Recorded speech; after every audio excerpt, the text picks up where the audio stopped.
Boa noite a todos. Vamos abrindo o canal de comunicação aqui. Né? Daqui a pouco deve aparecer minha câmera. Já está me vendo aí, Thiago?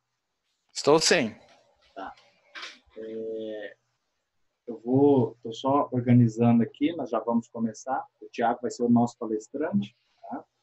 Mas antes de mais nada, eu vou fazer uma apresentação rápida sobre o IGDD, né, que é o realizador desse webinar. Eu quero desejar boas-vindas para quem está aí já na sala, e deve ter mais pessoas entrando a partir de agora. Tá? Eu quero falar rapidinho, o meu papo com vocês aqui é coisa de 5 minutos, porque eu vou passar a bola para o Thiago. O Thiago é o condutor aí do nosso trabalho. Só uma pergunta, Thiago, está me vendo? Sim, estou. Ah, ok. Então, assim, o Thiago é o nosso protagonista, ele vai bater um papo com vocês, eu vou deixar ele se apresentar, eu não vou me preocupar com isso, não. Eu vou falar um pouquinho do IGDD para vocês, só para a gente entender quem é a instituição que está realizando esse trabalho com vocês aqui hoje. Nós estamos realizando pelo IGDD, né, organizado pelo Grupo de Estudos sobre Educação Digital do próprio IGDD. Para quem não conhece ainda, o IGDD é uma instituição sem fins lucrativos, nascida aqui em Goiás, Instituto Goiano, e a nossa proposta é fomentar o conhecimento relacionado ao direito digital, fomentar esse conhecimento para a comunidade. Então, o IGDD ele é um instituto multidisciplinar, ou seja, ele envolve pessoas e profissionais de várias áreas. Então, nós temos dentro do IGDD advogados, analistas de sistema como eu não faço parte do instituto, mas não sou advogado, eu sou analista de sistemas. Temos jornalista, temos profissionais da área de educação. Então, essa multidisciplinaridade que o IGDD promove, ela está ganhando um espaço muito grande dentro da nossa comunidade para justamente fomentar esse conhecimento sobre direito digital. E aí, para que isso acontecesse, nós formamos o que a gente chama de grupos de estudo. Né? E esse grupo de estudo de educação digital, inclusive eu estou como líder dele, ele trata justamente falar sobre a educação digital nos seus mais diversos níveis. Então, a gente fala para escolas, a gente fala para pais, fala para alunos, para profissionais, para professores, e até mesmo a gente fala para os próprios profissionais do mercado, que é uma forma de educação também, como ele deve se comportar, as regras de convivência na internet e assim por diante. Ok? Meu nome é Ivan Lourenço, eu estou hoje como diretor de projetos do GDD, e fora esse grupo de educação digital, além do grupo de projetos também coordenado por mim, nós temos outros grupos relacionados à segurança da informação, tem um grupo que estuda só proteção de dados, tem um outro grupo que estuda só crimes cibernéticos. Então, esses grupos que foram formados através de um programa de voluntariado, ou seja, todo mundo que está participando, que está contribuindo com o GDD, é voluntário. Então, esses voluntários que participam hoje, eles agregam o conhecimento que eles têm, as experiências que eles têm para o IGDD. E a proposta do nosso grupo, o Grupo de Educação Digital, foi criar um webinar que falasse de educação. E aí, na conversa dentro do próprio grupo, nós discutimos lá, surgiu a ideia de fazer um webinar falando sobre inteligência artificial, falando sobre tecnologia e falando sobre educação. Ou seja, de que forma que a educação vai ser influenciada pela tecnologia, ou como que a inteligência artificial vai entrar nesse meio da educação e transformá-la do jeito que a gente conhece hoje. Então, a gente convidou, fez vários convites, mandamos, além das nossas redes sociais, nós disparamos convites para professores, coordenadores de ensino de vários níveis, desde o nível médio, fundamental, professores de faculdade, profissionais da educação e a comunidade em geral que tem interesse pelo tema. E, para isso, a gente convidou o Thiago. Tá? O Thiago ele vai se apresentar, ele vai explicar para vocês aí como que vai funcionar. Mas eu já quero deixar aqui os dados do IGDD, o site do IGDD. Se alguém quiser fazer alguma comunicação direta lá, com algum projeto, alguma ideia que tenha, para que a gente possa trabalhar dentro do IGDD. Tem o e-mail dos projetos@igdd.org.br. Nós estamos no Instagram também, no IGD Digital. Segue a gente lá, porque tem muita coisa boa vindo aí, tem cursos, tem outros webinars que nós vamos tocar aí. E eu estou deixando lá embaixo também o meu Instagram, porque quem quiser seguir, quem quiser acompanhar, também publica algumas coisas bem interessantes lá sobre direito digital. Bem, 5 minutinhos, falei demais, agora o papo é com o Thiago. Thiago, eu vou deixar você se apresentar, eu só quero que tenha uma regrinha aqui, pessoal. O Thiago, ele vai fazer uma palestra que a gente combinou aí, é um bate-papo aí de uns 45, 50 minutos aí, por aí. Durante esse período, vocês podem usar o chat da plataforma, né? Tem um chatzinho aí, vocês podem usar o chat para deixar suas perguntas. Então, durante a fala do Thiago, surgiu alguma dúvida? Deixa a pergunta lá. No final do papo do Thiago, nós vamos voltar nessas perguntas, eu vou mediar essas perguntas e o Thiago vai responder mais uns 15 minutinhos ali, ele responde as perguntas de vocês. Ok? Usem o chat, aproveitem. Uma boa participação para vocês, curtam. Ah, e outro detalhe, eu vou fazer um check-in daqui a pouquinho aí de quem está participando, já tem muita gente aí já online, vou fazer um check-in e lá no final, chegando mais ou menos no final, eu faço esse check-in justamente para depois fazer a emissão do certificado de quem fizer todo esse webinar, quem acompanhar todo esse webinar. Ok?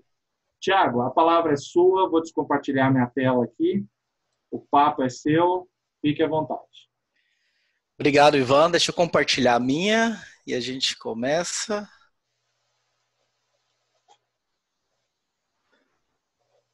Tá vendo a minha tela? Sim, estou vendo. Bem, pessoal, boa noite. Agradecendo aí a presença de todos vocês aqui. Quero agradecer o convite também do IDGG por esse convite. Ao Dr. Wellington Marques, né, que fez essa mediação aí, que me colocou em contato com o Ivan. Eu vi que o Wellington está aí online também. Agradecer o Wellington por ter feito esse meio de campo. E ao Ivan, que conduziu toda essa negociação de datas e tudo mais, para a gente achar aí o melhor horário, o melhor dia, para a gente poder estar aqui conversando, batendo um papo sobre inteligência artificial, falando sobre o Watson, que é uma dessas ferramentas, dentre outras ferramentas do mercado de inteligência artificial. Antes da gente começar, se a gente começar já a testar aí o chat, eu vou pedir para vocês, eu vou até voltar lá para a tela do chat, não sei se eu consigo ver, mas enfim. Pedir para vocês colocarem aí, já para ver se vocês já acharam onde fica o chat, todo mundo, quem está mexendo no celular, quem está no desktop, para escrever rapidamente o nome de vocês, de onde está falando, e se já conhece de inteligência artificial. Se conhece pouco, se conhece mais ou menos, ou se conhece muito. É só isso, nome, cidade e a quantidade que você conhece de inteligência artificial. Daí a gente dá mais uns 2 minutinhos para o pessoal aí atrasado chegar. Eu não gosto muito de privilegiar os atrasadinhos, não, mas a gente dá essa colher de chá aí 2 minutos, até para a gente ter esse feedback de vocês, até para vocês encontrarem também o chat aí, caso queiram fazer alguma pergunta no decorrer da apresentação. E dá um azar, gente, se não escrever. Você está aí, está me escutando aqui, pedindo para você escrever o nome, a cidade, o quanto conhece. Se não escrever, dá um azar. O que a gente vai falar aqui, discutir nessa próxima 1 hora, e acaba não entrando muito. Estou vendo aí.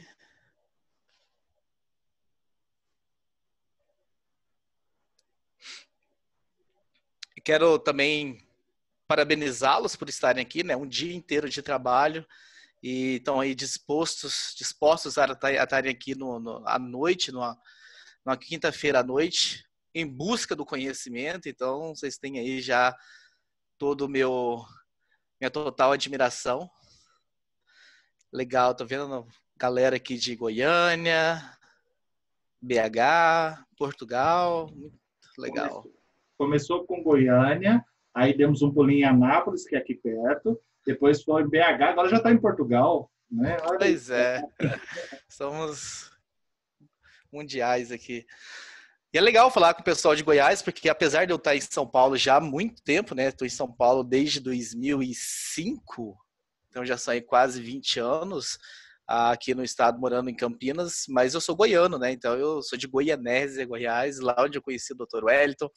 Então é muito legal estar falando com os meus conterrâneos aí. É isso, pessoal. Vamos começar. Eu gosto de começar essa palestra antes de apresentação, qualquer coisa. Eu gosto de começá-la contando uma história para vocês. É uma história real. Vocês podem, inclusive, pesquisar essa história depois no Google. Em janeiro de 2015, no Japão, tinha uma senhora e essa senhora começou a apresentar alguns problemas de saúde e ela foi no hospital, fez uma bateria de exames, como é de costumes, lá no Japão, inclusive, né, com a tecnologia avançada que existe por lá. E depois de uma série de exames, deu que essa senhora estava com leucemia. E aí os médicos entraram em tratamento com essa senhora, com medicação e tudo mais, o que tinha que fazer. Eu não sei se vocês sabem disso, se tem alguém da área da saúde aqui, mas leucemia, câncer, nenhum é igual ao outro. Quando eu digo nenhum é igual ao outro, eu estou dizendo na mesma área. Assim, duas mulheres que têm câncer de mama, por exemplo. O câncer de mama de um é diferente do outro quando eu digo isso em relação ao tratamento. Às vezes, para essa aqui, tem que tomar medicação X, Y, Z. Para essa aqui, a mesma medicação não faria efeito algum, porque são mutações genéticas e aí você precisa saber realmente detalhes dessa mutação. Então, como que a medicina age hoje? A medicina meio que age por tentativa e erros, né? Chega uma pessoa com câncer, a gente sabe que precisa tratar logo para que isso não avance. Vamos dar esses remédios e vamos medir se avançou ou não. Se avançou, vamos trocar os remédios. Se não avançou, beleza, acertamos. É mais ou menos por aí.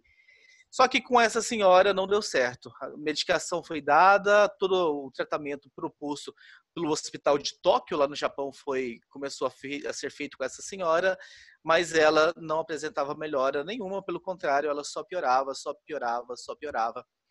Foi então que esse médico aí, que é o médico que coordenava um centro de estudos lá do Hospital de Tóquio, resolveu, vamos utilizar o IBM Watson no tratamento dessa mulher, para a gente ver o que a gente consegue com isso. E aí, o que eles fizeram? Eles pegaram todos os exames dessa mulher e colocaram dentro do Watson.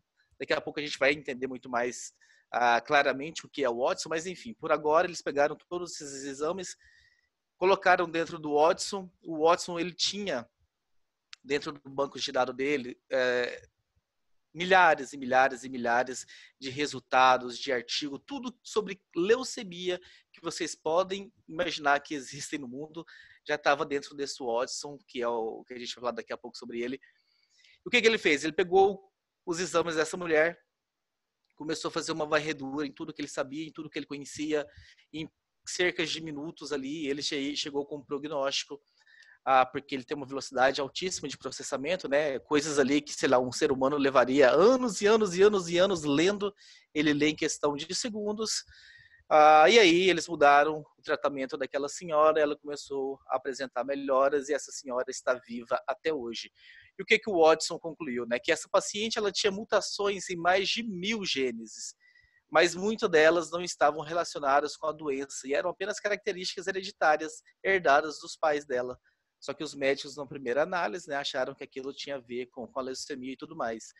Os cientistas humanos teriam levado semanas para verificar quais das 1000 mudanças eram importantes ou não para o diagnóstico, e o Watson fez isso em 10 minutos. Eu gosto de começar essa apresentação contando essa pequena história, só para dizer para vocês que só por esse fato, por já ter salvado uma vida, o Watson já vale muito a pena existir, só que a gente vai mostrar o potencial que essa ferramenta tem e tudo que ela pode fazer. Eu quero dizer para vocês que essa palestra que a gente vai ver aqui hoje, essa apresentação para um grupo, né, que eu entendo que é o grupo mais voltado à educação, pode ser que tenha pessoas aí que estão assistindo que não é tanto da área de educação, mas essa palestra já foi dada em faculdades de medicina, em faculdades de direito, em faculdades de TI, em diversos tipos de faculdades, porque a inteligência artificial ela vai influenciar todos os tipos de profissões daqui para frente, não importa se é só TI, se é na medicina, se é no direito, se é na educação, vai ser uma mudança transformadora, nós estamos realmente passando por uma mudança de era. Antes de eu começar, eu preciso só falar sobre isso aqui, né, que é o TLC, que é o Technology Leadership Council, que é um programa da IBM, onde eu trabalho, e a IBM que é a partir desse programa, né, que eu estou indo aí em faculdades. Hoje a gente está fazendo virtualmente aqui no webinar, mas eu já percorri o Brasil aí nesses últimos 2 anos falando sobre inteligência artificial e o IBM Watson. Quem quiser printar essa página aí, né, a gente tem esse link aí, e é um link onde o pessoal da IBM coloca vários papers, colocam vários artigos relacionados a vários assuntos sobre tecnologia, então, e é aberto a todo mundo, então quem quiser printar a tela aí para poder entrar depois, sejam muito bem-vindos lá na nossa área do TLC para ter acesso aí a esses papers. Falando rapidamente aqui sobre mim, então, né, nasci em Goiás, como eu falei para vocês, fiz faculdade no Inatel, Instituto Nacional de Telecomunicações. Eu me formei em engenharia de telecomunicações e mudei para Campinas em 2005, como eu disse para vocês, 2004, aliás, junho de 2004.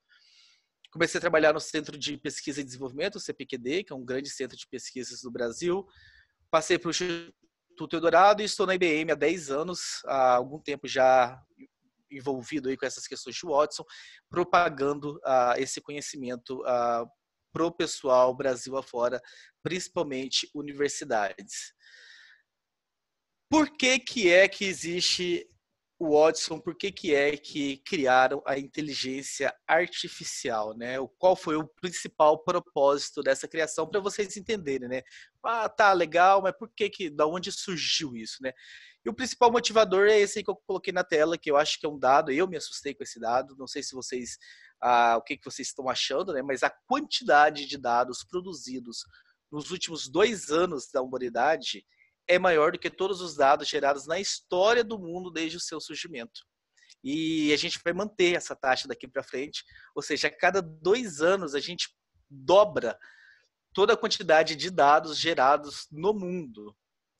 Não sei se vocês conseguem captar, imaginar a grandiosidade que é isso. E aí surgiu o Big Data, né, que é aquela teoria de grande quantidade de dados que precisam ser processadas.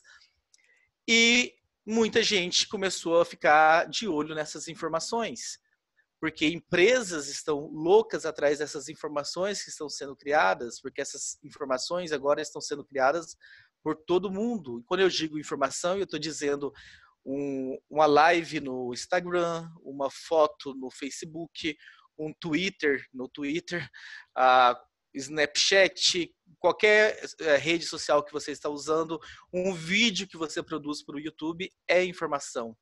São dados que estão sendo gerados. E às vezes as pessoas estão entregando para as empresas de bandeja dados sobre elas. E as empresas ficaram loucas atrás dessas informações, só que a computação que nós tínhamos até então, ela não era capaz, não, de processar os dados que nós tínhamos. Esses dados novos que estão sendo criados, aliás. A computação que nós tínhamos, ela tratava apenas de dados estruturados. E esses dados que estão sendo criados hoje, 80% deles são dados não estruturados.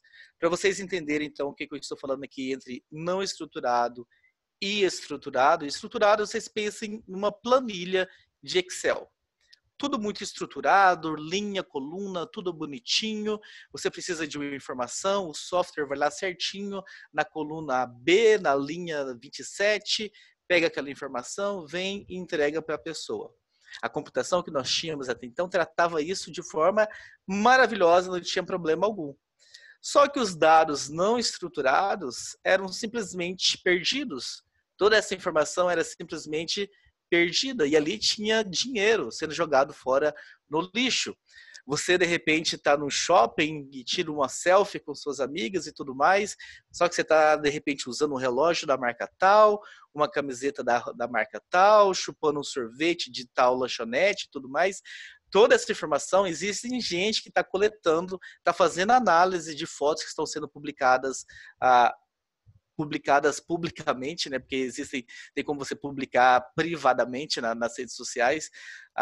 Então, estão pegando isso, estão fazendo análise, estão conhecendo o perfil do brasileiro, o perfil dos goianos, o perfil dos portugueses e sabendo tudo mais, e estão investindo milhões, porque ao ter esses dados e conhecer como é que as pessoas estão se comportando, elas conseguem, por exemplo, direcionar a propaganda dela para atingir a maior quantidade de público possível.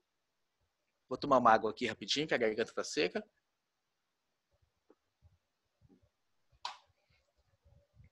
E aí eu trouxe alguns dados aqui Eu não estou conseguindo ler o chat agora, né? Porque eu estou no modo apresentação. Eu não sei se eu consigo deixar a janelinha do chat aqui do lado. Mas, enfim, a ideia aqui, eu vou te mostrar alguns dados aqui e eu quero saber se vocês ficaram impressionados ou não com essa informação. Essa é a ideia aqui, apesar de eu não conseguir ler o chat agora. Usuários de Snapchat compartilham mais de 500 mil fotos por dia nesse aplicativo, um aplicativo que já está meio que de desuso, né? Depois que o Instagram ganhou força. Assistem mais de 4 milhões de vídeos do YouTube. Esses dados são de 2 anos atrás. Eu imagino que sejam bem maiores esses dados hoje em dia. 500 mil tweets enviados. 50 mil fotos no Instagram. Eu acredito que esse aqui deve ter saltado bastante nos últimos 2 anos, mas vamos deixar aqui em 50 mil. Mensagens de textos, SMS, 16 milhões de SMS. Quase 1 milhão de matches no Tinder, né? Não sei quantos de vocês aí estão ajudando nessa métrica aqui. Sei de algumas pessoas aí que podem estar ajudando nisso aqui.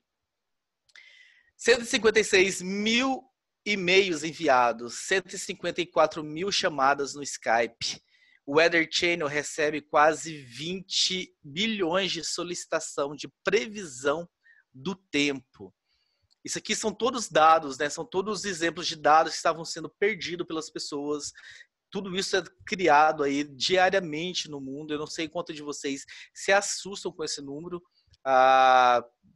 Quem se assustou, de repente, pode até escrever no chat: nossa, eu não esperava, não sabia que era tudo isso.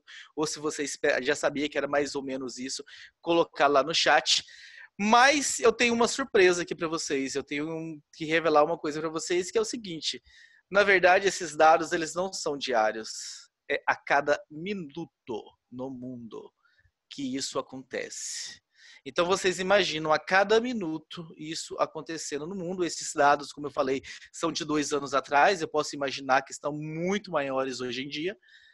A quantidade de informações que são criadas ao longo do dia. E isso, há 10, 15 anos atrás, não era criada porque não tinha, né? Não tinha Instagram, Facebook. Mas vamos imaginar que nós estamos pegando todas essas ferramentas e caminhando 15 anos no tempo rumo ao passado. Se nós criássemos isso há 15 anos atrás, todas essas informações aqui seriam jogadas no lixo, porque a computação daquela época simplesmente não tratava vídeo. Hoje, a tecnologia, a inteligência artificial é capaz de interpretar, pegar um vídeo, assistir um vídeo, coletar todas as informações que estão sendo ali, o texto, né, transformar o áudio em texto, por exemplo. Ela consegue pegar o cara que está falando, se ele está nervoso, se ele está feliz, se ele está triste, pelas microexpressões faciais da pessoa que está falando, consegue captar um monte de intenção e tudo mais. A mesma coisa, fotos no Facebook, fotos no Instagram. Vocês já devem ter passado pela experiência, creio eu, de fazer check-in, tirar foto com a turma de amigos, galera de amigos assim no Facebook, subir e de repente quase todo mundo já aparecer marcado automaticamente. Ali é a inteligência artificial, porque você já tirou tantas fotos com aqueles seus amigos, ou eles já tiraram tantas fotos, que eles foram dizendo para o Facebook: olha, Facebook, esse sou eu, esse sou eu. Esse sou eu, esse sou eu. Depois de algum tempo, o Facebook sabe que é você. Depois de tanto você ensinar ele aprende. Tá, essa é você. Então, você tira uma foto no Facebook, você coloca lá para marcar pessoas e todo mundo marcado automaticamente. É uma das questões da inteligência artificial. Eu vou colocar agora um vídeo, né, um vídeo de apresentação do Watson, e aí eu volto para falar um pouquinho mais sobre ele. É um vídeo bem curto, de 1 minuto, 1 minuto e meio no máximo.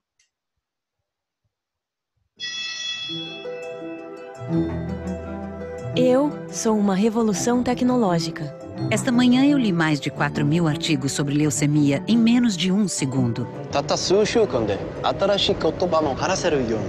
Milhares de novas leis foram publicadas ontem. Eu já conheço todas elas.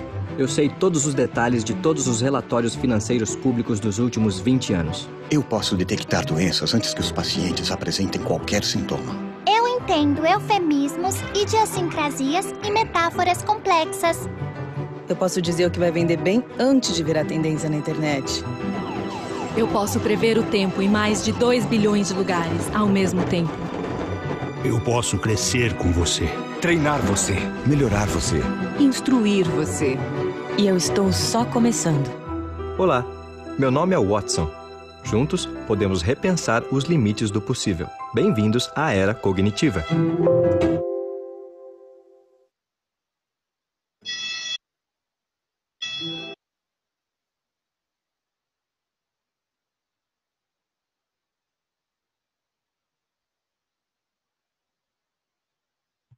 Tiago, seu áudio está desabilitado. Voltando. Eu tinha colocado aqui no mudo. Como vocês viram, o vídeo foi para uma apresentação sobre o Watson, desenvolvido aí pela IBM Brasil. Vocês viram que está envolvido em tudo, né? Ele está envolvido na moda, ditando tendências, e é utilizado bastante isso hoje. Ditando tendências já do que vem pela moda, é utilizado largamente na medicina, na agricultura, na educação, no direito.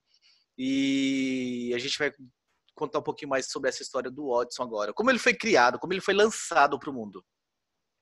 Existe um jogo nos Estados Unidos chamado Jeopardy, que parece muito, se assemelha muito, sei lá, ao programa Silvio Santos. As pessoas vão lá, respondem perguntas, quem acertar mais ganha um prêmio, ou Luciano Huck, não sei. Programa de televisão de fazer perguntas e respostas, só que o Jeopardy ele é o contrário, né? As pessoas, lá o apresentador ele dá uma resposta e você precisa formular uma pergunta para aquela resposta. Mais ou menos assim, o exemplo que eu gosto de dar. Se eu fosse o apresentador e eu falasse assim, ele falou que faria o Brasil avançar 50 anos em 5. E aí você, como participante, tinha que fazer a pergunta mais ou menos do tipo, quem foi Juscelino Kubitschek? Ou o que Juscelino Kubitschek propôs e tal, uma das metas dele. Então lá era o contrário, davam uma resposta e você tinha que formular a pergunta. Eles levaram os 2 maiores campeões desse jogo, que são esses 2 caras que estão na tela, e o Watson. Como esses 2 caras não poderiam pesquisar, fazer pesquisa alguma, o Watson também estava desconectado da internet, para ser justo. Ninguém poderia fazer pesquisa nenhuma na internet, tinha que ter o conhecimento apenas. E o Watson conseguiu vencer os 2 maiores campeões aí. Lembrando que tem tempo para responder, para formular a pergunta e tudo mais. E o Watson consegue entender a linguagem do apresentador, e você pode falar com linguagem natural, essa outra vantagem do IBM Watson. Você não precisa falar com linguagem de computador, falando pausadamente para ele te entender. Você pode, inclusive, usar gírias, porque ele entende gírias, ele entende linguagem natural das pessoas, as linguagens que o pessoal usa no dia a dia. Na prática, o Watson nada mais é do que um conjunto de APIs ou de serviços disponíveis na nuvem, e com elas você pode criar os seus próprios programas, sistemas ou aplicações cognitivas. Vamos devagar nessa frase aqui, nessa explicação sobre o Watson. É um conjunto de APIs ou de serviços, né? Vocês podem trocar a palavra APIs por serviço aqui. Vamos imaginar, uma analogia que eu gosto de fazer aqui também. Você entra no teu banco, no teu smartphone. Quando você entra no teu banco, vamos pensar que o banco é o Watson, então. Dentro do seu banco tem vários serviços, né? Tem um serviço de fazer pagamento, tem um serviço de fazer transferência, tem um serviço de consultar saldo, tem o serviço de fazer empréstimo e tudo mais. E através desses serviços, você entra lá e faz o que você precisa fazer. O Watson é mais ou menos a mesma coisa. O Watson ali é um conjunto de serviços que estão disponíveis na nuvem, ou seja, você não precisa baixar, você não precisa instalar no seu computador, está lá na nuvem, você apenas loga, usa o serviço, ele faz o que você precisa e te dá a resposta. E aí você consegue criar os seus próprios programas, sistemas e aplicações cognitivas. Aqui está uma lista de serviços, eu não vou passar nela com vocês, vou passar rapidamente em algumas só, porque esse aqui é mais um pessoal mais técnico, não existe aí grande necessidade de se saber. As 2 primeiras aqui, por exemplo, né, Speech to Text, Text to Speech, ou seja, ele converte voz em texto ou ele converte texto em voz. Nossa, mas para que vamos utilizar isso? Parece algo ser tão simples. Um exemplo prático de onde foi usado isso, né? Nas Olimpíadas aqui no Brasil, lá no Rio de Janeiro, eles tinham totens. E esses totens, você chegava até ele, você conseguia fazer pergunta, não precisava digitar, você falava por áudio e ele te devolvia uma resposta. Com um detalhe, passou-se gente do mundo inteiro pelas Olimpíadas do Rio de Janeiro. Então você chegava e falava na sua língua.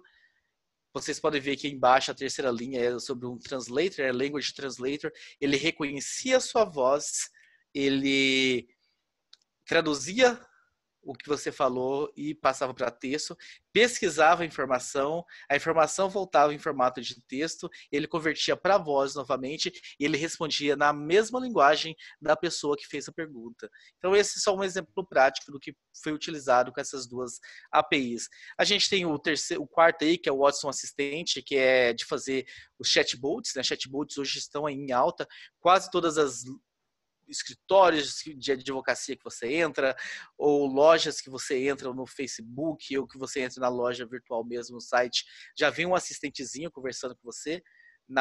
Eu sei que o Bradesco, né, tem a Bia, né, que é Bradesco Inteligência Artificial, que é um robozinho que inclusive você adiciona no WhatsApp e você chama a Bia no WhatsApp e fala assim: Bia, eu quero pagar minha conta, por exemplo. E ela vai e faz o pagamento para você. Tem a Magazine Luiza com a Magalu e tudo mais, então são esses assistentes. E a gente tem uma série de serviços hoje aí que podem ser utilizados. Vamos falar um pouquinho das possibilidades do que já está acontecendo e até a gente vai entrar bastante na saúde, né? O que eu mudo nessa palestra dos lugares que eu vou de um lugar para o outro são os exemplos que eu trago. Esses dias eu fui falar para uma turma de medicina em Alfenas, eu falei bastante sobre exemplos de saúde e medicina. Vou trazer para vocês também, não vou furtar vocês, mas a gente vai focar muito mais em exemplos para a educação. A saúde é a questão do câncer, né, que é o principal uso. Está sendo utilizado em desenvolvimento de novos medicamentos também, em larga escala. Mas a questão, o grande destaque mesmo é no combate ao câncer. Grandes hospitais do mundo e no Brasil, né? No Brasil já é uma realidade também. O Fleury e uma quantidade de outros, o Fleury é o laboratório, uma quantidade de outros hospitais já estão utilizando o Watson para fazer essa diferenciação, porque existe essa questão do aprendizado de máquina dentro do Watson, dentro dessas ferramentas de inteligência artificial. Você vai lá, você ensina essa máquina, você fala, como é que você ensina, né? Vocês devem estar me perguntando. Sobre câncer, por exemplo.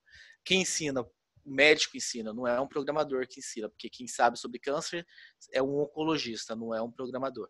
Eles vão lá e entram, por exemplo, sei lá, com 50 mil artigos sobre câncer, com exames de imagem, exames disso, exames daquilo, tudo que vocês possam pensar sobre câncer. E aí eles pegam uma pequena amostra, sei lá, 50, desses 50 mil eles pegam 50, e aí vai lá um cara, um médico, e vai ensinando para o Watson, olha, isso é isso, isso é isso, isso é isso, tal, vai ensinando o Watson o que é cada coisa, é como se realmente estivesse educando, dando uma aula ali. Só que ele aprende muito rápido e uma vez ensinado, ele não esquece mais, e a partir do momento que você ensina uma certa gama de coisas, ele começa, por associação, a aprender sozinho. Então você entra com todo o material de câncer que você possa imaginar, revistas, artigos. E outra coisa, médico nenhum hoje consegue se manter mais atualizado, porque a quantidade de papers, a quantidade de revistas científicas, a quantidade de teses de medicinas que são defendidas e tudo mais, que são publicados diariamente no mundo, é impossível qualquer médico se manter atualizado, sabe, no topo ali da linha sobre tudo que está acontecendo. Por mais que ele se esforce, que ele participe de 1, 2, 3 congressos anuais, que ele leia, a quantidade de informações que está sendo produzida, a quantidade de conhecimento é gigantesco. E aí você chega com o exame de um paciente, você simplesmente entra com ele no Watson, ele faz um scanner em tudo que ele tem, ele compara, ele sabe tudo mais, e ele vai e te volta com um resultado. E geralmente ele não te dá certeza, ele fala, para esse paciente, 95% de chances do melhor ser tratamento ser esse, 76% esse, de ter sucesso e tudo mais. Esse é um grande uso da inteligência artificial do IBM Watson na saúde. Na educação, eu trouxe um vídeo também da educação, curto também, como foi o outro de 1 minuto, e eu volto e a gente fala um pouquinho mais sobre o Watson na educação. Meu interesse pela educação começou desde pequena. Eu fingia que era professora e dava aulas para os meus colegas. E estou nessa profissão já há 30 anos.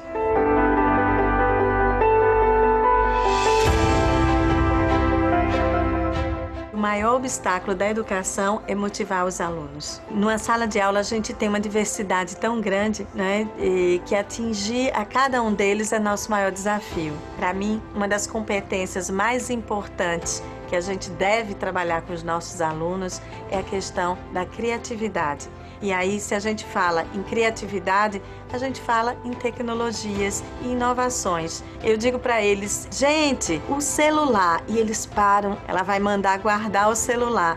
E eu digo, o celular na mão, vamos começar utilizando ele. E aí, nesse processo, a gente, além de conquistá-los, a gente coloca ele dentro de uma realidade própria. O uso da tecnologia para o aluno é a própria vida.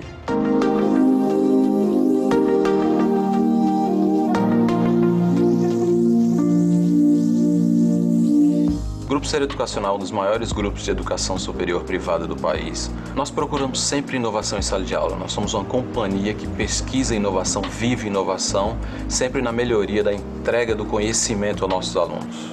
Pensando em tecnologia e inovação em sala de aula, nós pesquisamos e encontramos o Watson. Nesse projeto inicial, ele será um tutor assistente, ajudar o professor, ajudar os nossos tutores presenciais, entregar uma informação mais rápida, mais eficiente, com maior amplitude. O Watson estará disponível 24 horas ao aluno, principalmente no ensino à distância. Irá fazer interação por voz, com análise de humor, irá sentir percepções do que o aluno fala. O Watson não veio para substituir um professor. O professor, acima de tudo, é o nosso eixo central, é o eixo central de qualquer instituição de ensino. O meu maior sonho é contribuir para um mundo melhor através da educação. Sonho com espaços mais criativos, cheios de ferramentas e tecnologias que ajudem os alunos a ir cada vez mais longe. Meu maior sonho é transformar o país com educação, educação de qualidade. É a entrega da educação como mobilidade social.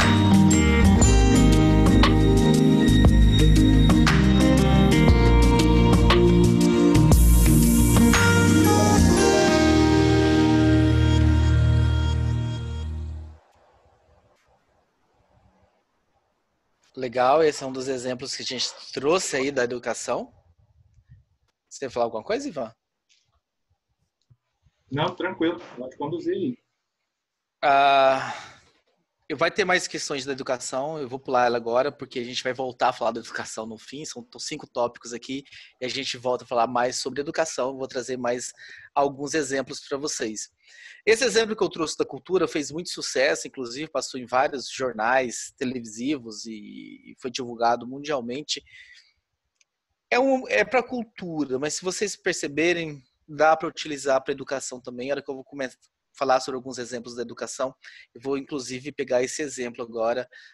Esse é o penúltimo vídeo, né? Eu gosto de muitos vídeos, mas os vídeos às vezes ajudam a falar mais do que a explicação. Então esse é o penúltimo vídeo do dia, depois terá só mais um no fim para vocês saberem. Há alguns estudiosos que dizem que o que diferencia mesmo os homens do resto dos animais é o potencial de fazer arte. In Brazil, more than 70% of people have never been in a museum. Eu gosto de arte, mas eu nunca tive a oportunidade de ir a um museu. Não é um ambiente que fala comigo. O que esse jovem ou o que esse público que fala que não tem interesse em museus está precisando? Uma dessas possibilidades é que ele quer interagir mais com as obras.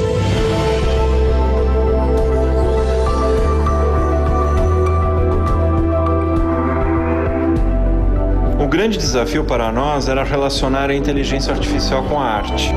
Porque normalmente em museu você encontra o quê? Aquele rádiozinho que você vai ouvindo. Você não interage de fato. That's why IBM and Pinacoteca created, with Watson's help, an application where people can literally talk to art. Curators and educators have researched about the history of Brazilian art with books, texts, interviews, biographies, old newspapers, and even current issues related to the art pieces. Then IBM spent 6 months teaching it to Watson so it could talk about each one of the paintings and sculptures. Qual o contexto histórico dessa obra? Quantas bananeiras tem no Bananal? E você, gosta de jogar futebol? Em 1934, o futebol já era um enorme sucesso no Brasil, mas trabalhando duro na lavoura. O mestiço provavelmente não tinha tempo para jogar. Por que é um amor impossível? O que são as duas figuras no quadro? Qual estilo de pintura foi usado nessa obra? O bananal é uma mistura de dois estilos. O expressionismo é visto nas distorções da figura humana e o cubismo no paredão de folhas. Eu acho super válido conversar com essa arte de uma forma direta, podendo fazer perguntas totalmente malucas, não tendo vergonha das perguntas que ela pode colocar. Quantos anos ele tem? Essa obra é de 1967. Se estivesse vivo, esse porco teria 50 anos e seria o porco mais velho do mundo. De quem você tem saudade? Alguns elementos podem nos ajudar. O chapéu pendurado na parede indica que tinha um homem na casa. A foto em suas mãos, as lágrimas em seu rosto e as roupas pretas nos levam a crer que esse homem morreu. Tem a ver muito comigo, porque eu tenho saudade do meu pai. Muita.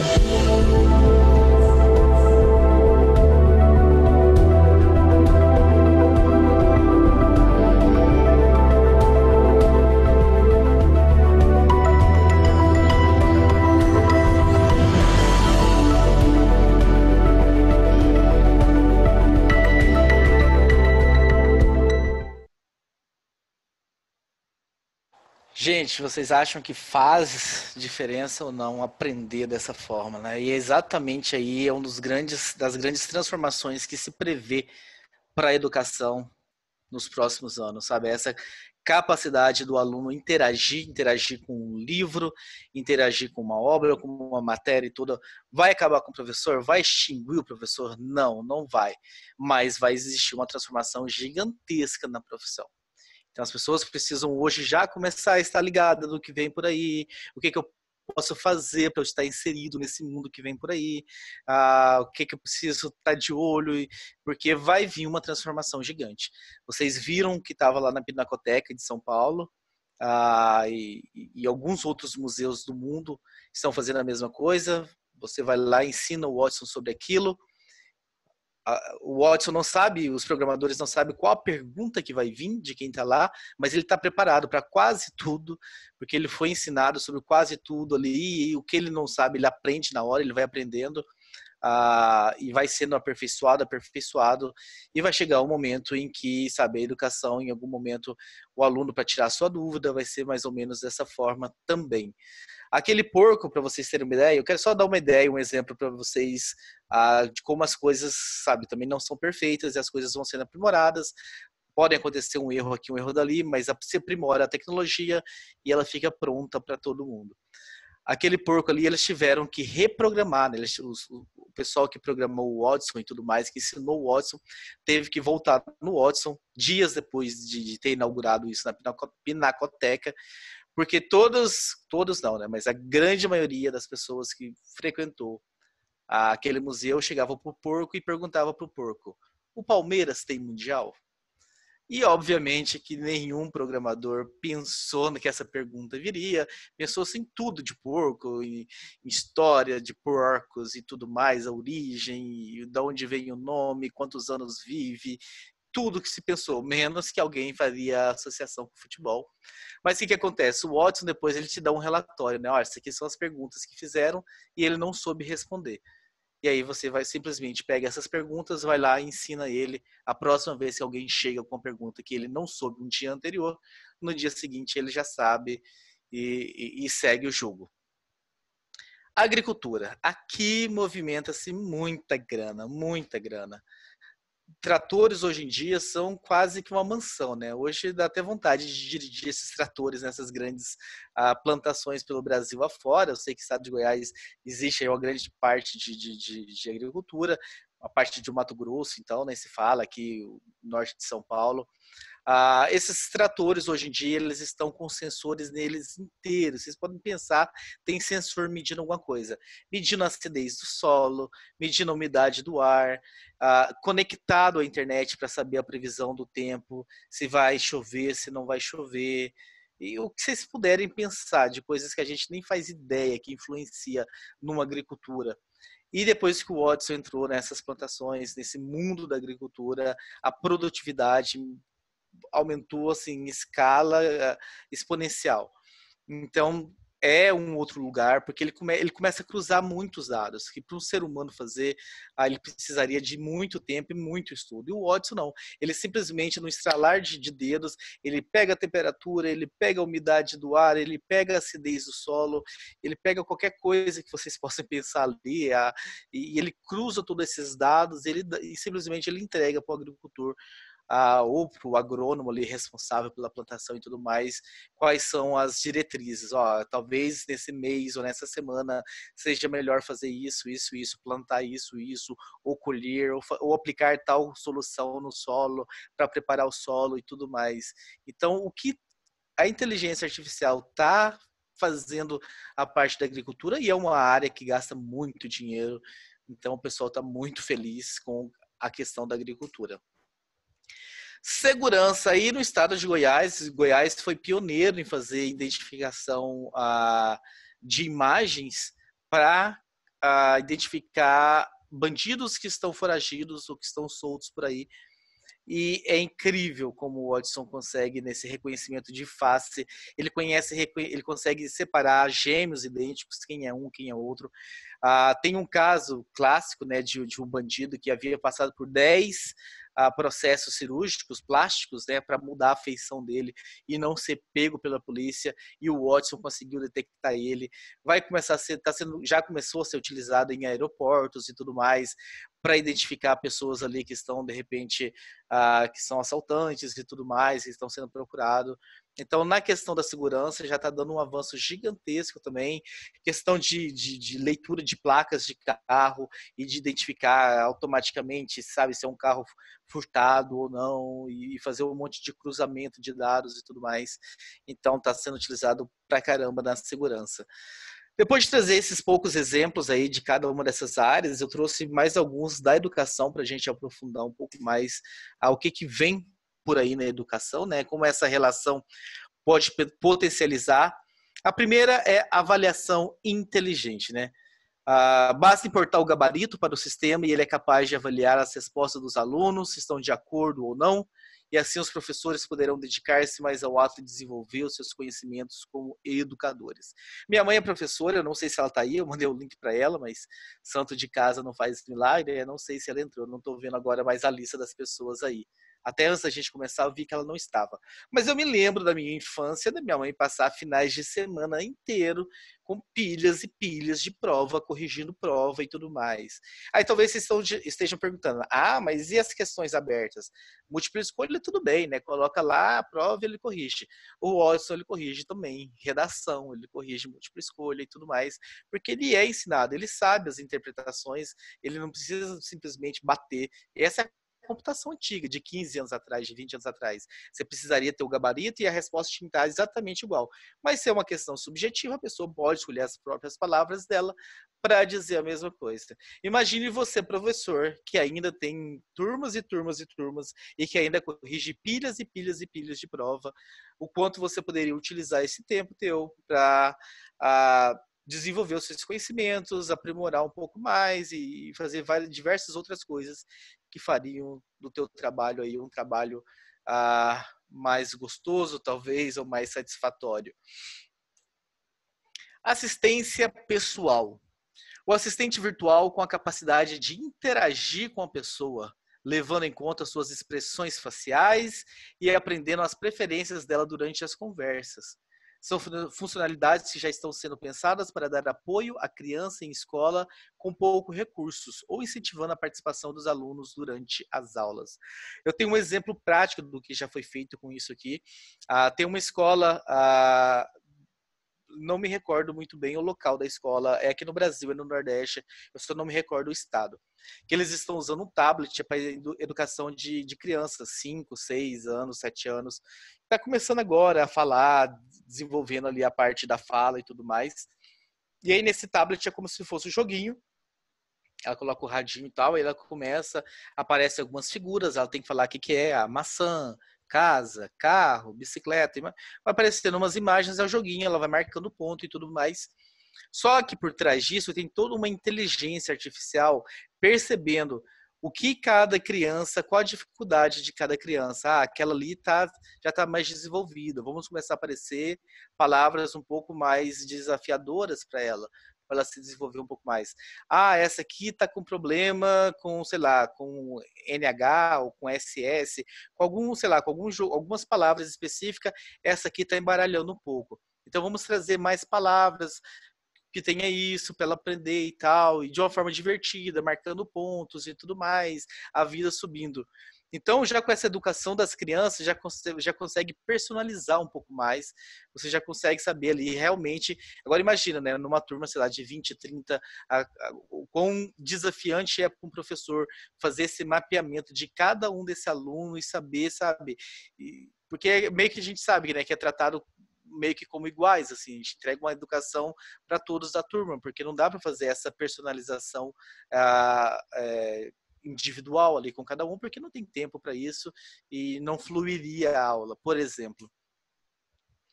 Feedbacks com qualidade. Com o software apropriado, o professor consegue ter acesso aos tópicos em que os estudantes têm mais dificuldades e podem adaptar o método de ensino e o modo de aperfeiçoar a aprendizagem. Imagine, esse exemplo que eu dei serve para isso aqui também, mas imagine que você, sei lá, tem a escola que você trabalha adquiriu um software de inteligência artificial e esse software ele serve para, sei lá, laboratórios de dúvida ou para o aluno que vai estudar em casa e tem alguma questão, tem alguma dificuldade, ele entra nesse software e tudo mais, ele interage com a máquina e tudo mais, ele pode fazer a sua pergunta, vai vir uma explicação e aí essa máquina vai gerando todo um relatório por trás, né? Olha, 70% dos alunos que entraram perguntaram sobre isso, 80% das dificuldades está nesse tópico e tudo mais. O professor recebe isso agora em mãos depois e ele sabe conduzir, de repente, a próxima aula, saber, olha, tá, isso aqui já está bem entendido, pelo que eu estou vendo, ninguém pesquisou sobre isso ou poucos. Agora isso aqui, sabe, 80% da turma tá batendo martelo, tá pesquisando, tá perguntando sobre isso. De repente vale a pena a gente vir e fazer uma revisão e tudo mais. Então você consegue ter esse feedback de qualidade da turma como um todo. E isso vai sendo acumulado, né? Imagina 10 anos de escola, 11 anos, 20, 30 anos no futuro, o quão o professor já vai conseguir aí planejar suas aulas com base no histórico que ele tem em mãos. Incentivo ao aprendizado por tentativa e erro. Errar também faz parte do processo de aprendizagem. No entanto, há estudantes que se sentem intimidados em fazer pergunta diante da turma ou cometer equívocos na frente do professor. Com o sistema de ensino inteligente, os alunos podem se sentir mais à vontade em não saber a resposta, em se arriscar, em perguntar e tudo mais. Aqueles alunos, a gente sabe que toda turma tem aqueles mais extrovertidos, que não param calados, não param quietos, mas tem aqueles também super introvertidos, que têm medo de serem enxergados, que não querem nem ser vistos e muito menos abrir a boca para fazer uma pergunta. Vão embora geralmente com muita dúvida e de repente tem que se virar para descobrir a resposta e tudo mais, para ir bem na prova, para passar de ano e tudo mais, mas ele não abre a boca, é uma característica dele e não vai mudar facilmente, né? Aquela pessoa, vocês professores que estão assistindo devem ter vários desses exemplos na sala de aula de vocês. O quão a inteligência artificial pode ajudar essa criança, ou esse adolescente, ou esse adulto já que está estudando, de repente, numa faculdade, a ter acesso a essa educação também, e poder perguntar, e poder interagir. É aquele exemplo do museu que eu falei, né? De poder falar, você faz a pergunta, vem a resposta, e você simplesmente conversa com a matéria, você simplesmente deixa aquilo muito mais interessante. Como que tá o tempo aí, Ivan? Eu acho que esse é o último slide, tem só mais um vídeo, eu não estou vendo as horas aqui. Olha, assim, tem mais uns 5 minutinhos ainda para a gente fazer aquele tempo complementar, né? Mas eu estou vendo que tem muitas perguntas aqui. Então, eu tenho só mais um vídeo, esse é um pouquinho mais extenso, ele quase vai bater nesses 5 minutos, mas a gente encerra e começa a responder, mas é um vídeo que eu achei bem interessante trazer, de um TED que teve, eu cortei ele já, eu deixei só a parte que interessa. Vamos lá e a gente começa então a responder algumas perguntas. E desde então, a inteligência artificial vem acelerando demais. Hoje, ela é capaz de fazer reconhecimento facial, inclusive de gêmeos idênticos. Ela é capaz de analisar o sentimento de um grupo de pessoas, saber se um tema está sendo bem visto ou não tão bem visto para as pessoas. A inteligência artificial é capaz de analisar a personalidade da pessoa, trazer traços da personalidade dessa pessoa. Com base, por quê? Porque cientistas ensinaram essa inteligência artificial na metodologia do Big Five, capaz de, com uma certa confiança, dizer esses traços. Hoje, a gente é capaz de falar em linguagem natural, a inteligência artificial entender essa linguagem natural, transportar para um texto, analisar um tema e retornar para você com uma voz sintética, sintetizar a voz. Então, aquilo que começou lá em 1950, e depois demorou mais ou menos 50, 60 anos para as empresas entenderem que isso era uma oportunidade de mercado. Agora, o que essa inteligência artificial e essa oportunidade, essa tecnologia tem a ver com a educação? Então, agora eu convido vocês para imaginar, da mesma forma que eu fazia lá no meu quintal, vamos imaginar que eu estou numa sala de aula. Eu sou professora, eu tenho um aluno aqui que está vendo um vídeo, eu tenho 3 grupos que estão discutindo assuntos, eu tenho um aluno que está lendo.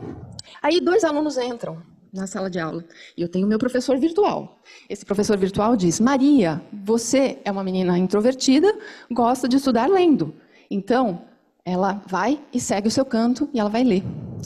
O Pedro, que entra na sequência, é um menino muito extrovertido, que aprende junto com os colegas.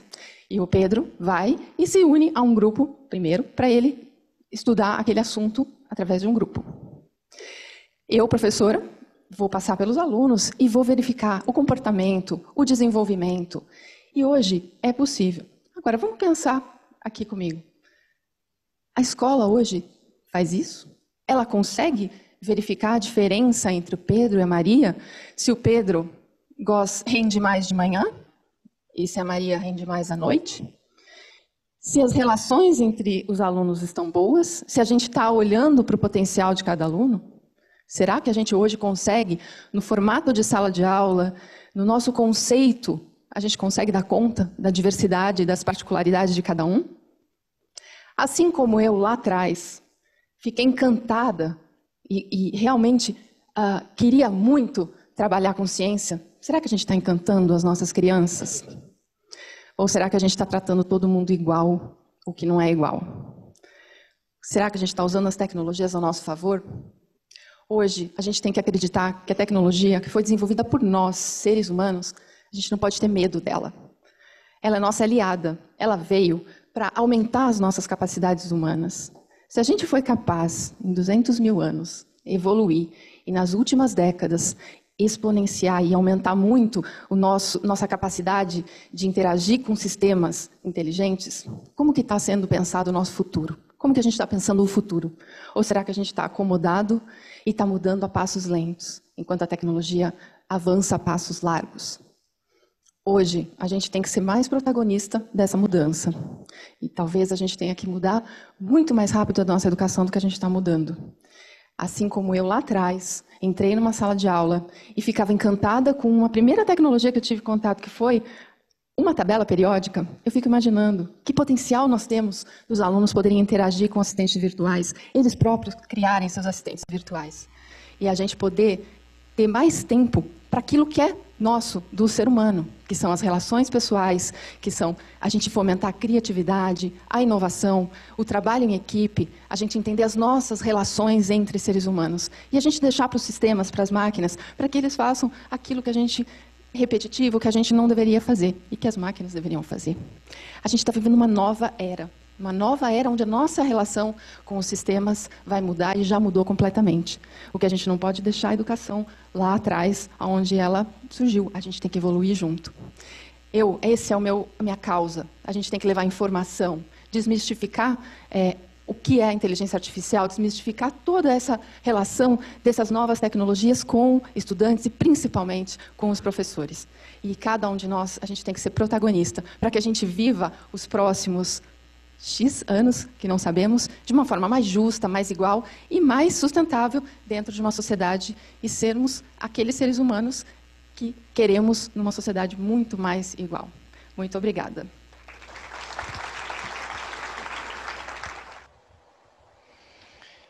É isso, Ivan. Acho que a gente pode passar para as perguntas agora. Eu paro de compartilhar para... Pode parar de compartilhar a sua tela.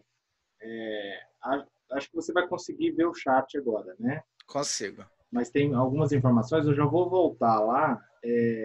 Assim, a primeira pergunta está aos 9 horas e 2 minutos, que é do Patrick, né? Foi a primeira pergunta. Sim.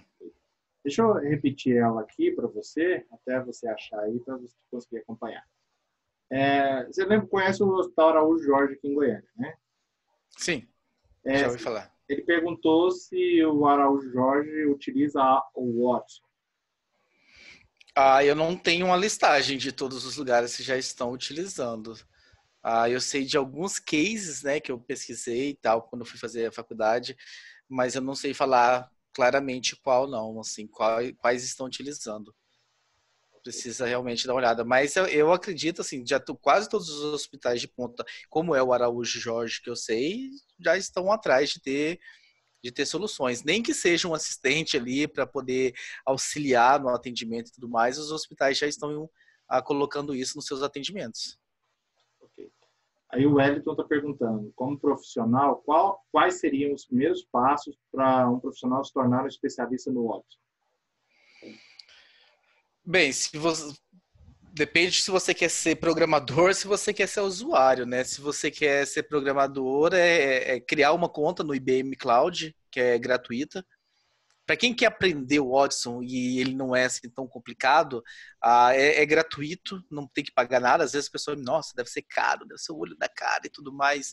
E eles têm uma licença ali free de uso, que você consegue inclusive colocar para uso.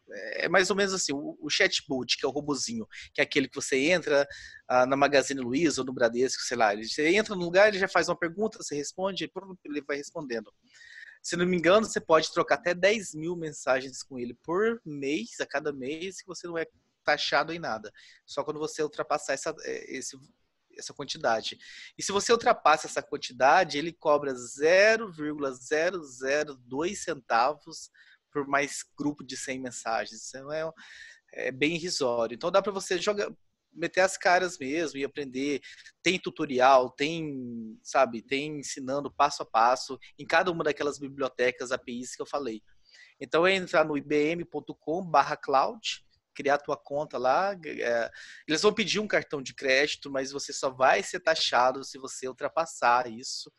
E você nunca vai ser pego de surpresa. A IBM não quer ganhar dinheiro fazendo a pegadinha com as pessoas. Eles põem o cartão de crédito, aí eles nem vão perceber, vão ultrapassar as 10 mil mensagens, a gente cobra eles. Não.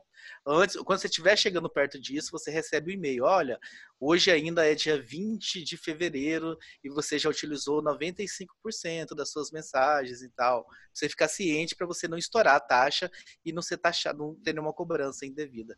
Então, quem quer realmente se especializar, aprender um pouco mais, entrar realmente aí. Agora, pessoas que não querem realmente virarem programadores, mas querem empreender nisso, pôr a cabeça para funcionar. É sair, de repente, da caixinha, bolar soluções, pensar, nossa, se tivesse isso aqui na minha sala de aula, ou se tivesse isso aqui na minha escola, e, ir atrás de uma empresa aí, desenvolver, de repente, patentear e colocar o produto aí para funcionar realmente no mercado.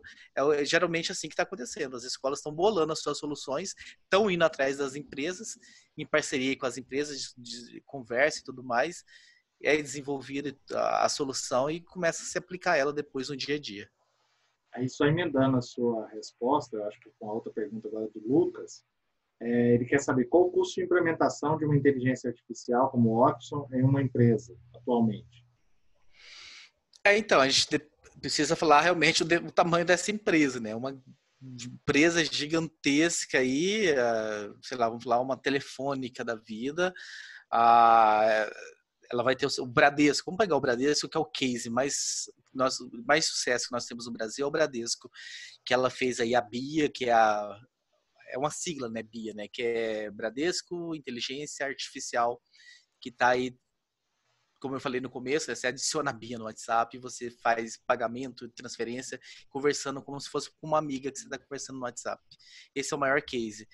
Esses valores não são revelados, obviamente, mas são valores aí que devem bater, nas suas centenas de mil reais aí.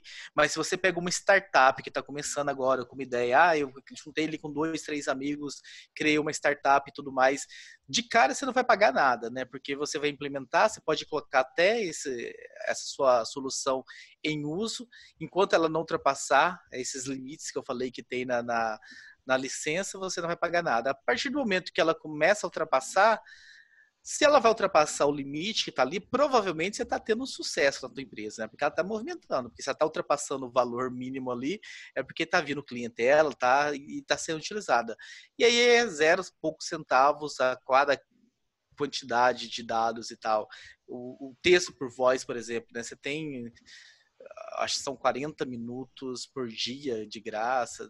Você tem que entrar lá realmente nas APIs e ver, cada um tem um valor e eles mudam de tempo para tempo. Eu não sei agora falar de cada uma.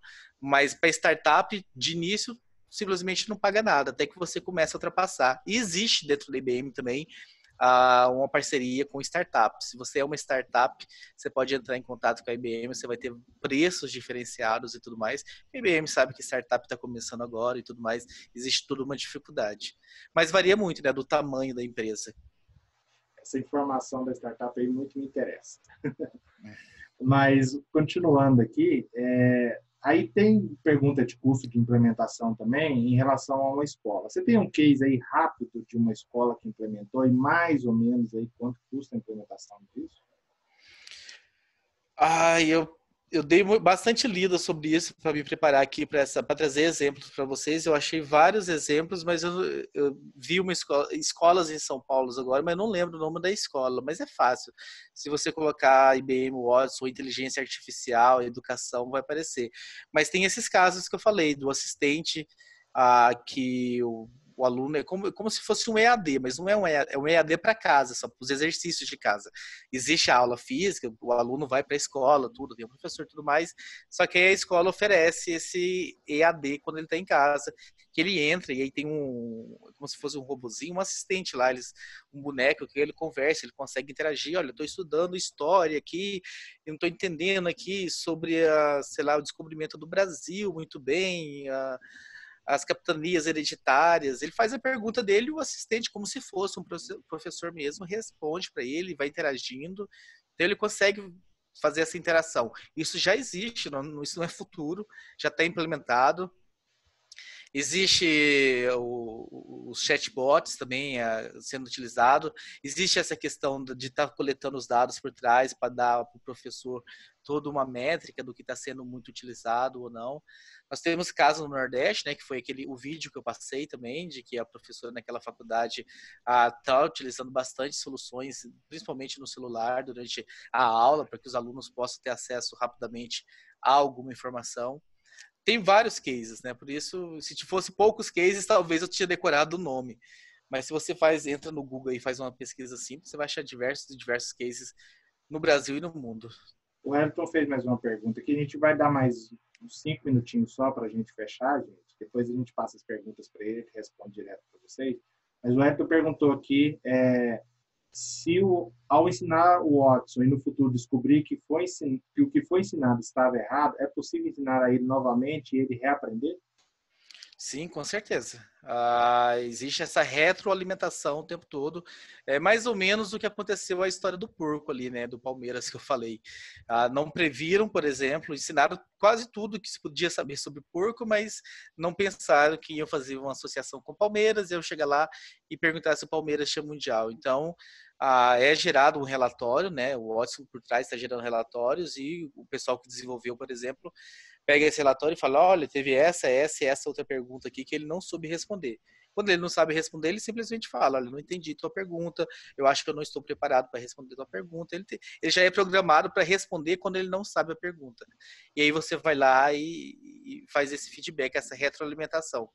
Agora existe a possibilidade também dele responder alguma coisa errada, né? No Jeopardy, que é aquele jogo que eu falei lá do quase Silvio Santos, quando ele foi divulgado para o mundo, ele chegou a errar alguma, ele não acertou tudo. E quando ele errava lá, perdia tudo. Assim, ele estava quase conquistando 1 milhão, ele errou, ele perdeu tudo, teve que se recuperar e tudo. Esse jogo, esse episódio, ele tá inteiro no YouTube. Se alguém tiver curiosidade de ver, É só colocar aquele Jeopardy, o Watson, tudo no YouTube, que tem até legenda e tal, você consegue ver o programa inteiro da apresentação do Watson para o mundo. Naquele caso, por exemplo, ele errou. E não foi que ele não soube, ele achou que sabia e errou. Então você consegue fazer também, você como usuário consegue de repente avaliar se você ficou satisfeito com a resposta ou não e tal. E aí os criadores conseguem voltar lá depois e fazer essa retroalimentação.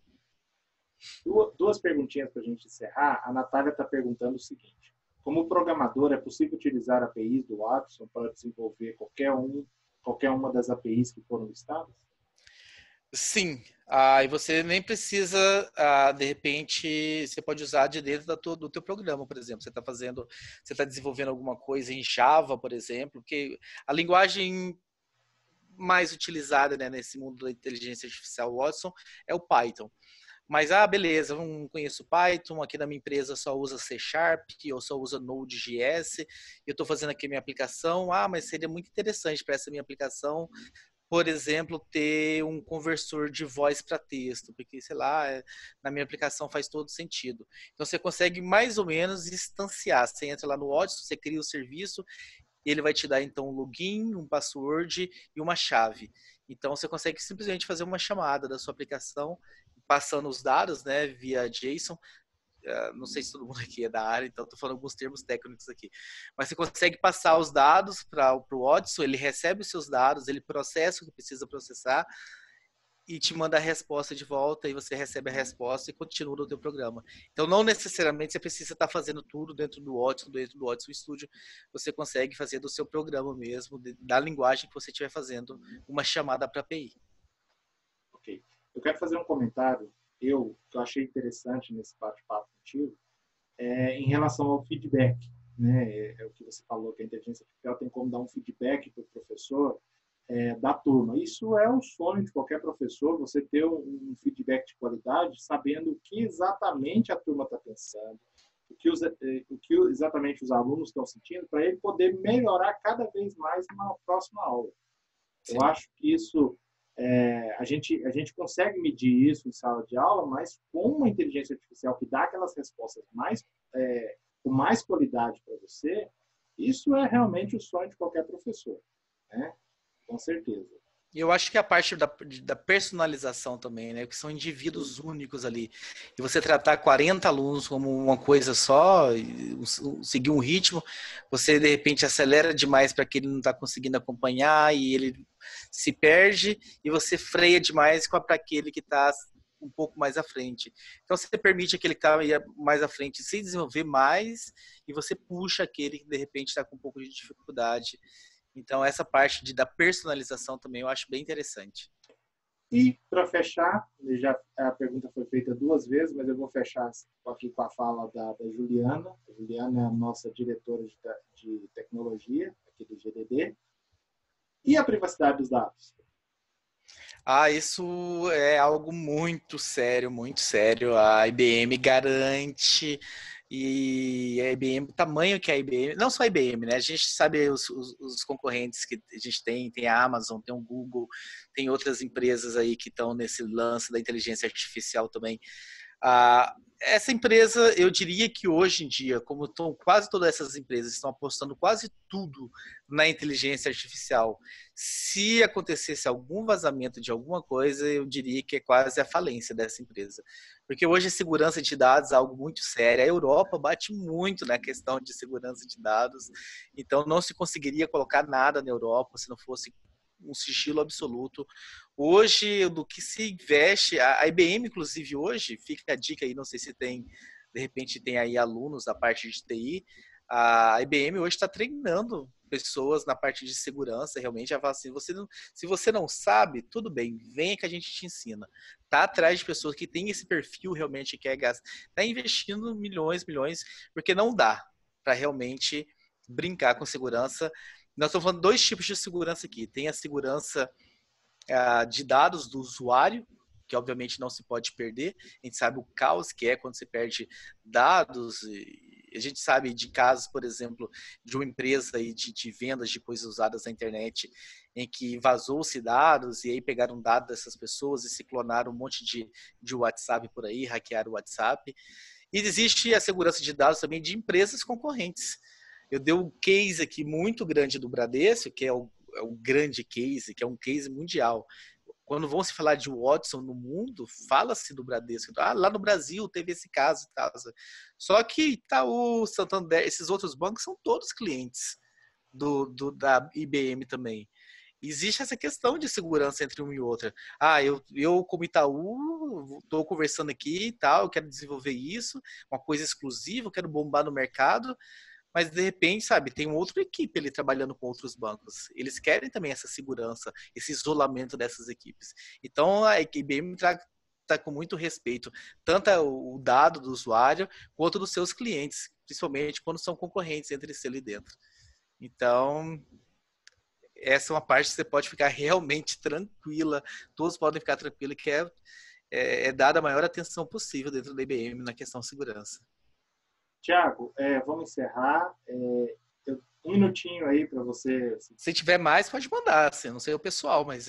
Vamos encerrar. Assim, tá ótimo o papo, mas a gente tem aquele prazinho que a gente sempre estabelece, né? Sempre bom a gente manter. Mais um minutinho para você se despedir aí, depois eu vou passar algumas... Deixa eu passar algumas informações antes. Então, tá joia. Pede, a gente encerra. O pessoal que participou até agora, vocês vão receber amanhã um link para uma pesquisa de satisfação. Eu gostaria muito de pedir encarecidamente que vocês respondam esse link. É um formuláriozinho pequeno, que acho que é 8 perguntas só, não leva 2 minutos para responder. Responde do celular mesmo. Tá? É justamente com essas respostas, com esse feedback, que a gente tem condições de melhorar cada vez mais o nosso trabalho aqui. Tá bom? Então, por favor, eu peço, recebeu o e-mail, responde para a gente. Tiago, suas considerações finais para a gente encerrar. Eu quero agradecer a vocês mais uma vez, né? No começo eu falei que vocês tinham a minha admiração por estar aqui, agora já é quase 10 horas da noite, estarem aqui realmente ficar atento, realmente. Se você é da área da educação, não pretende empreender e tudo mais, ficar atento ao que está acontecendo, para estar preparado quando isso acontecer, porque quem treina o Watson são os profissionais. Como eu falei, para a questão do câncer, são os oncologistas que treinam. Quem ensina o Watson a responder sobre tratado de Tordesilhas ou qualquer outra coisa que se possa ensinar para o aluno professores que precisam. Estejam preparados para quando esse futuro chegar. Não pense que é um futuro longínquo. Nossa, não é para o meu tempo.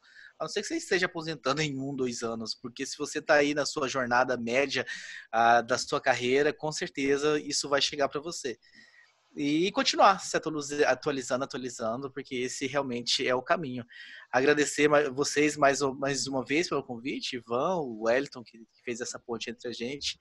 E se precisar ir no futuro, de repente bater mais um papo, tiver interesse, a gente pode marcar e voltar. Estou de portas abertas. Ótimo. O papo foi muito legal mesmo. Nós vamos realmente manter esse contato ativo, esse contato já... como se diz, a porta está aberta e a gente vai continuar mantendo essa porta aberta aí para ter mais experiências boas contigo aí em relação à inteligência artificial.